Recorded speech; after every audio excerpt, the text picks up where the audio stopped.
सोचो अगर दुनिया में एक ऐसी रहस्यमयी चीज आ जाए जिसे देखते ही इंसान पागल होकर खुद को मारने लगे, तब क्या हो। और बचने का सिर्फ एक ही रास्ता हो, अपनी आंखें बंद रखना। जी हाँ, आज मैं एक्सप्लेन करने वाला हूँ एक ऐसी ही खतरनाक दुनिया है जहाँ देखना ही मौत बन जाए। तो चलो इस मूवी को शुरू से शुरू करते हैं। मूवी की शुरुआत होती है और जहाँ हम मैलोरी नामक एक औरत को देखते हैं, जहाँ पे मैलोरी बहुत सीरियस होकर अपने दोनों बच्चों को समझा रही कि कुछ भी हो जाए लेकिन अपने आंखों की पट्टी को कभी भी ना उतारे, और फिर भी तुम अगर ऐसा करते हो तो तुम उस चीज को देखकर अपने आप को ही मार डालोगे। अब वो दोनों बच्चे इस बात को बहुत ही ध्यान से सुनते हैं। आखिर में ये सारी चीजें क्यों हो रही थी ये हम मूवी में आगे जानेंगे। इसके बाद मैलोरी देख नहीं पाती, इसके लिए वो एक रस्सी के सहारे अपने दोनों बच्चों को लेकर एक बोट की तरफ जाती है और अपने दोनों बच्चों को लेकर उस बोट में बैठ जाती है और वो तीनों उस बोट में बैठ के कहीं जाने लगते हैं। अब कहानी को समझने के लिए हमें 5 साल पीछे का समय दिखाया जाता है, जहाँ हम देखते हैं कि सारी चीज नॉर्मल होती है और मैलोरी एक पेंटिंग बना रही होती है जो कि अभी प्रेग्नेंट है। तभी वहाँ मैलोरी की बहन जेसिका आ जाती है जो कि मैलोरी का ध्यान रखती थी। जेसिका मैलोरी को आज का न्यूज देखने के लिए कहती है। इस बात को सुनकर मैलोरी मान जाती है और वह तुरंत ही टीवी को ऑन कर देती है। अब न्यूज में बताते हैं कि रसिया, यूरोप जैसी बड़ी बड़ी कंट्रीज हैं, वहाँ पे अचानक से एक खतरनाक वायरस आ चुका है जिसके फैलने की वजह से लोग अपने आप को ही मार डाल रहे हैं, जिसके चक्कर में अभी तक 10,000 से ज्यादा लोग सुसाइड कर चुके हैं। सरकार सबको बचाने की कोशिश कर रहे हैं लेकिन अभी तक साइंटिस्ट को इसका कोई भी तोड़ नहीं मिला है। अब इन सारी चीजों को देखकर मैलोरी इस बात को ज्यादा सीरियस नहीं लेती क्योंकि ये सारी चीजें अदर कंट्री में हो रही थी, इसलिए वो अपनी बहन को लेकर हॉस्पिटल चली जाती है अपनी प्रेगनेंसी को टेस्ट कराने के लिए, जहाँ उसका चेकअप होता है और डॉक्टर बोलते हैं तुम्हारा बच्चा बहुत ही अच्छा है। इसके बाद मैलोरी अपनी बहन को कार में बैठने को बोलती है क्योंकि उसे वॉशरूम यूज करना था। अब मैलोरी वॉशरूम यूज करने के बाद जब बाहर आती है तो वो देखती है कि एक लड़की जोर जोर से अपना सिर कांच के वॉल पे बड़ी ही खतरनाक तरीके से मार रही थी, जिसे देखकर मैलोरी डर जाती है और वो समझ जाती है कि ये वायरस हमारी सिटी में भी आ चुका है, जिसकी वजह से वो जल्दी से हॉस्पिटल के बाहर आ जाती है और फिर जल्दी से जेसिका के पास जाके बोलती है जल्दी यहाँ से चलो। इस पर जेसिका तुरंत ही कार को ऑन करके वहाँ से निकल जाती है, लेकिन बाहर निकलते ही वो नोटिस करते हैं कि उनके सिटी के लोग पागल से हो गए हैं, इधर उधर भाग रहे हैं, एक दूसरे के ऊपर गाड़ियां चढ़ा दे रहे हैं, तो कोई छत से कूद जा रहा है। और अगले ही सीन में हम जेसिका को देखते हैं जहाँ पे जेसिका की आंखों का कलर बदलने लगता है और वो भी उस वायरस के चपेट में आ जाती है, जिसकी वजह से वो गाड़ी को तेज चलाने लगती है और गाड़ी आउट ऑफ कंट्रोल हो जाती है। मैलोरी जेसिका को रोकने की बहुत कोशिश करती है क्योंकि जेसिका वायरस के चपेट में आ चुकी थी, इसलिए वो गाड़ी को और तेज भगाने लगती है, जिसकी वजह से गाड़ी का बहुत ही खतरनाक एक्सीडेंट हो जाता है, जिसकी वजह से वो दोनों चोटिल तो हो जाते हैं लेकिन बच जाते हैं। तभी जेसिका एक ट्रक के सामने जाकर खड़ी हो जाती है जहाँ पे जेसिका की भी मौत हो जाती है। ये सारी चीजें देखकर मैलोरी बहुत ही ज्यादा शॉक्ड हो जाती है और वहां से भागने लगती है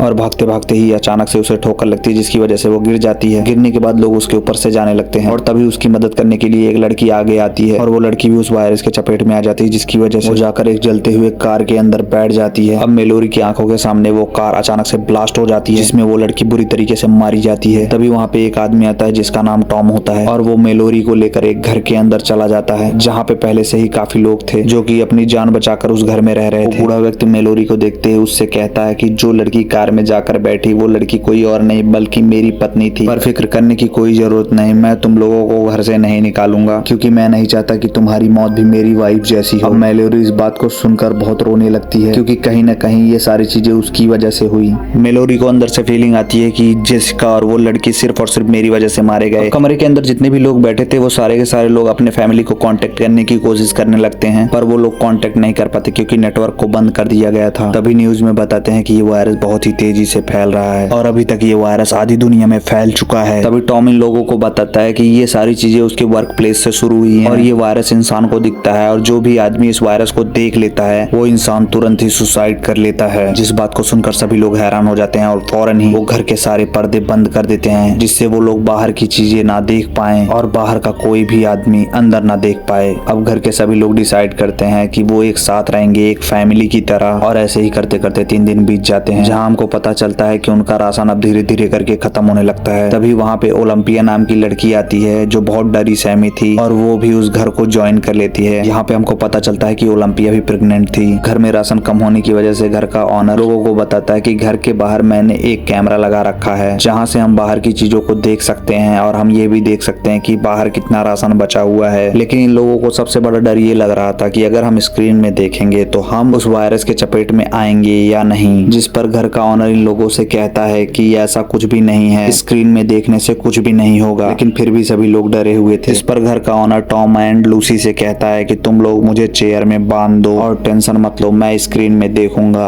अब टॉम एंड लूसी ऐसा ही करते हैं और उसे बांध कर नीचे चले जाते हैं। अब घर का ऑनर स्क्रीन में देखने लग जाता है, लेकिन अभी तक तो सब ठीक था। लेकिन धीरे धीरे करके घर के ऑनर का एक्सप्रेशन बदलने लगता है और उसकी आंखों का कलर भी अचानक से चेंज हो जाता है। अब घर का ऑनर भी उस वायरस के चपेट में आ चुका था और वो अपने सिर को फर्श पे दे मारता है, जिसकी वजह से वो भी मर जाता है। अब घर वालों को पता चलता है चाहे तुम इसे स्क्रीन में देखो या फिर सच्चाई में, ये तुम्हें इन्फेक्ट करेगा ही करेगा। अब घर के सारे लोग ये देखकर बहुत ही ज्यादा दुखी होते हैं। अब हमें प्रेजेंट का सीन दिखाया जाता है जहाँ हम मेलोरी को देखते हैं उसके बच्चों के साथ। मेलोरी को बोट पे बैठे हुए 14 घंटे से ज्यादा हो चुके थे। अब इतने में ही उन लोगों को एक आदमी की आवाज आती है जो उनसे चिल्ला चिल्ला के बोल रहा था कि तुम अपने आंखों की पट्टी को हटा दो और बाहर देखो। मेलोरी इतने में ही अपने दोनों बच्चों को छुपा देती है और अपने आंखों पर से पट्टी को नहीं हटाती और इतने में ही वो अपने गन को निकालकर इधर उधर शूट करने लग जाती है। तभी वो आदमी आकर मेलोरी के हाथों को पकड़कर जोर जोर से चिल्लाने लगता है कि तुम अपनी आंखों की पट्टी को हटा लो, तुम अपनी आंखों की पट्टी को हटा लो। और इसी हाथापाई के बीच में मेलोरी उस आदमी के ऊपर चाकू चला देती है जिससे वो मारा जाता है। अब हमें फिर से सीन को 5 साल पीछे दिखाया जाता है जहाँ हमें घर के अंदर का सीन दिखाया जाता है और हमें पता चलता है कि अब घर का राशन पूरी तरीके से खत्म हो चुका है।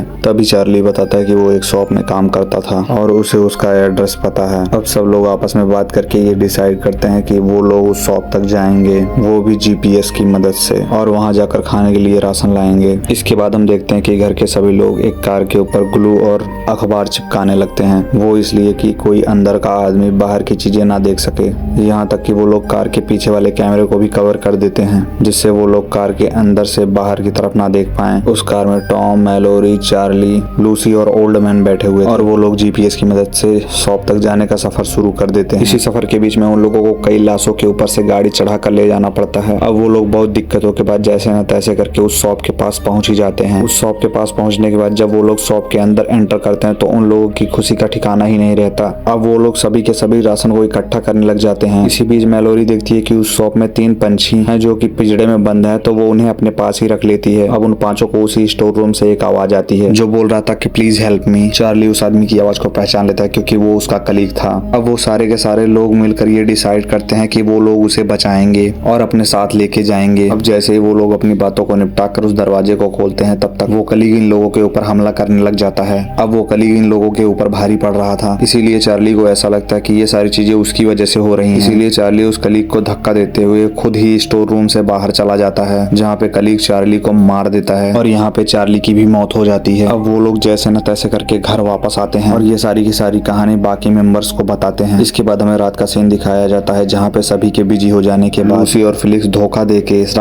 राशन की गाड़ी लेकर वहाँ से भाग जाते हैं। अब जब ये सारी चीजें बाकी के घर वालों को पता चलती है तो वो बहुत ही ज्यादा गुस्से में और डिसअपॉइंटेड हो जाते हैं क्योंकि उन सब ने साथ में मेहनत करी थी। अब हमें कहानी प्रेजेंट में देखने को मिलती है जहाँ हम देखते हैं मेलोरी को बोट पे बैठे हुए 24 घंटे से ज्यादा हो चुके हैं। अब मेलोरी धीरे धीरे करके अपने नाव को आगे बढ़ा ही रही थी कि तभी उसकी नाव एक बड़े से चीज से जाके टकरा जाती है जिसकी वजह से मेलोरी का लड़का पानी में गिर जाता है। अब मेलोरी जैसे न तैसे करके उस बच्चे को तो बचा ही लेती है, लेकिन यहाँ पे एक्सीडेंट की वजह से सारा खाना और सारा का सारा कंबल जो मेलोरी अपने साथ में लाई थी वो सब पानी में ही गिर जाता है। तभी मेलोरी के पास में घर होने का एहसास होता है और वो उसी एहसास को पीछा करते करते बोट को किनारे लगा देती है। अब मेलोरी अपने दोनों बच्चों को समझा के जाती है कि कुछ भी हो जाए तुम लोग यहाँ से नहीं हिलोगे। मेलोरी स्टेप्स को काउंट करते करते जैसे न तैसे करके उस घर के पास में जाती है और वहाँ जाकर वो जरूरत की सारी चीजें लेने लगती है। दूसरी तरफ हम उसकी छोटी बच्ची को देखते हैं जो उसे ढूंढते हुए रस्सी के सहारे जंगल की ओर जाने लगती है और तभी वो वायरस मेलोरी की आवाज में गर्ल को पट्टी हटाने के लिए बोलता है और जैसे वो छोटी बच्ची पट्टी को हटाने वाली थी कि तभी मेलोरी आके उसे वहाँ से लेके चली जाती है। अगर थोड़ा सा भी लेट होता तो मेलोरी की बच्ची मारी जाती। अब अपनी बच्ची को बोट के पास लाने के बाद वो बहुत डांटती है। अब कहानी को फिर से 5 साल पीछे दिखाया जाता है जहाँ हम देखते हैं कि ओलंपिया छुपते छुपाते गैरी नाम के एक लड़के को घर के अंदर घुसा लेती है। बाकी के लोगों को जब इसके बारे में पता चलता है तो वो बहुत ही ज्यादा गुस्सा होते हैं। तभी गैरी इमोशनल होकर उन लोगों से कहता है कि मैं भी तुम लोगों की तरह एक घर में रहता था और मेरे साथ में मेरा परिवार भी रहता था और अचानक से मेरे घर में कुछ साइकोस घुस आते हैं जो हम लोगों को जबरदस्ती बाहर देखने के लिए मजबूर करने लगते हैं जिसकी वजह से मेरे सारे के सारे परिवार वाले मर गए और मैं ही जैसे तैसे करके बचते बचाते यहाँ तक आया हूँ। अब प्लीज मुझे बाहर मत निकालो वरना वो लोग मुझे भी मार देंगे। गैरी उन लोगों को ये भी बताता है कि जिन साइको ने उनके घर वालों को मार दिया वो लोग बिना किसी पट्टी के बाहर की तरफ अच्छे से घूम रहे हैं और उनके ऊपर वायरस का कोई भी असर नहीं हो रहा है। अब मुझे नहीं पता कि ये सारी चीजें कैसे हो रही हैं। अब ये सारी बातें सुनकर उन लोगों को उसके ऊपर दया आने लगती है और वो लोग गैरी को परमिशन दे देते हैं उस घर में रहने के लिए। लेकिन ये सारी बातें ओल्ड मैन को अजीब लग रही थी, इसलिए उसने अपने गन को उसकी तरफ पॉइंट कर दिया और उसे घर से निकल जाने के लिए बोला। वो उन लोगों से बातें कर रहा था कि तभी पीछे से एक ओल्ड लेडी आके उसके सर पर फ्लास्क मार देती है, जिसकी वजह से वो बेहोश हो जाता है। अब बाकी के घर के लोग मिलकर उस ओल्ड मैन को ले जाकर एक कमरे में बंद कर देते हैं और वो सब बहुत खुश होते हैं ओल्ड मैन के जाने से, क्योंकि वो रहता था तो इन लोगों से आर्गुमेंट करता था, इन लोगों को हर चीज के लिए रोकता टोकता था। अब ये लोग बातें कर ही रहे होते हैं कि इसी बीच हम देखते हैं कि ओलंपिया और मेलोरी का डिलीवरी का टाइम हो जाता है। अब वो ओल्ड लेडी उन दोनों को ऊपर ले जाती है, जहाँ हम देखते हैं कि ओलंपिया को एक बेटी होती है और मेलोरी को एक बेटा होता है। इसी बीच हम गैरी को भी नोटिस करते हैं जो कि एक टेबल के पास बैठ के बहुत ही अजीब हरकतें कर रहा था। वो एक डायरी में से क्रिएचर्स की फोटो निकालकर टेबल पे फैलाने लगता है और घर के सारे खिड़की के पर्दे खोलने लग जाता है। घर में जितनी भी चीजें ढकी हुई थी वो सबको खोलने लग जाता है। अब गैरी ऊपर जाता है और ऊपर जाके वो खिड़की में लगे हुए पर्दे को खोल देता है। अब वो ओल्ड लेडी उसको रोकने के लिए आगे की तरफ बढ़ती है, तब गैरी उस ओल्ड लेडी को भी बाहर देखने के लिए मजबूर कर देता है, जिससे वो ओल्ड लेडी भी इन्फेक्टेड हो जाती है और अपने गले में चाकू घोंपकर खुदकुशी कर लेती है, जिसकी वजह से उसकी मौत हो जाती है। खिड़की खुली होने की वजह से ओलंपिया भी उस क्रिएचर को देख लेती है, जिसकी वजह से उसकी आंखों का भी कलर चेंज हो जाता है। अब वो इमोशनल होते हुए मेलोरी को अपने बच्चे को देते हुए खिड़की से कूदकर अपनी जान दे देती है। तभी वहाँ वो ओल्ड मैन आ जाता है, जो उसे रोकने की बहुत कोशिश करता है, लेकिन गैरी उसे मार देता है और वो ओल्ड मैन भी मारा जाता है।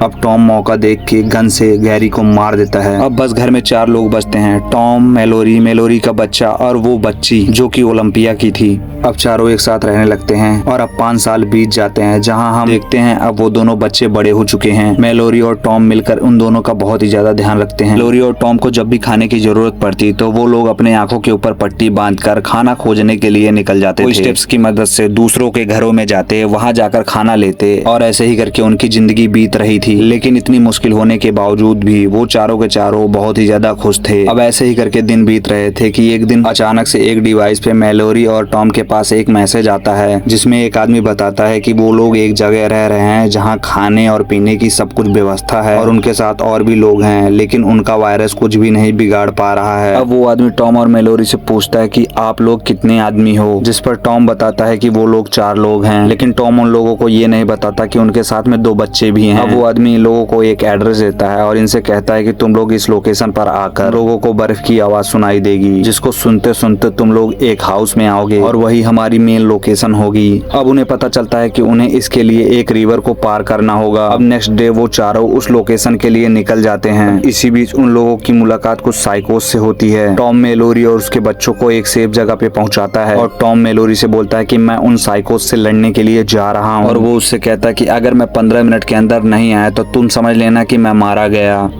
अब टॉम मेलोरी को कहता है कि तुम पीछे के रास्ते से निकल जाओ, लेकिन मेलोरी का जाने का मन नहीं था। टॉम के जबरदस्ती पे बच्चों के लिए मेलोरी वहां से भाग जाती है। अब टॉम उन साइकोस से लड़ने लगता है, जहां टॉम अपनी आंखों पे पट्टी बांधकर 2 साइकोस को मार देता है। अब एक साइको टॉम के ऊपर चुपके से गोली चला देता है, जिससे टॉम जख्मी हो जाता है और दर्द के कारण वो अपनी पट्टी को खोल देता है। अब टॉम अपनी पट्टी को उतारकर बाकी के साइकोस को मार देता है।